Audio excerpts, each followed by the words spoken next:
I don't believe it's possible to have this third data center in our city without extreme consequences. And I'll even double down on it and saying I don't think our community can even sustain one single data center. Well, El Pasoans weighing in on another controversial data center being proposed in the borderland, this one on unused land at Fort Bliss. The Army recently tapped global investment firm Carlyle to build and run the facility. Last night, leaders from both groups held a listening session to gather community feedback. The goal is to have initial operations running by late 2027 or reaching full capacity in 2029. They're looking to have initial operation by the end of 2027. So that means, right now we're in early development phase. We're evaluating the site. We're coming up with a preliminary layout. We're looking at what technology makes the right sense for a solution to build the data center.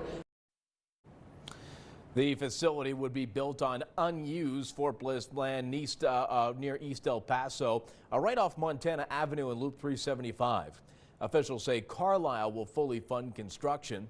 While it will be a commercial data center hosting various clients, the Army will lease the land in exchange for massive computing power to expand its AI capabilities. Addressing major concerns over water and energy resources, project leaders promise the facility will be completely self-contained. They say it will generate its own power, potentially through a gas turbine, and will not pull from the El Paso electric grid or impact ratepayers.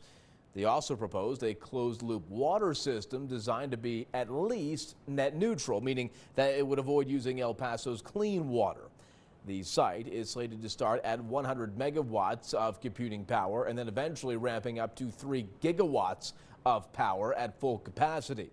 But for the dozens of El Pasoans packing that open house, those promises weren't enough. Many left frustrated, saying leaders failed to provide concrete answers.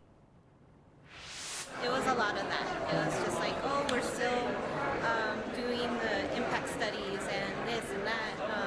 So there wasn't any concrete answers right now. So I'm leaving here feeling kind of the same way I felt coming in. But my one big point of concern is a lot of what they're telling us, once again, is the same rhetoric. It's the same closed loop system, which isn't accurate. It's the same misleading of what a closed loop system is.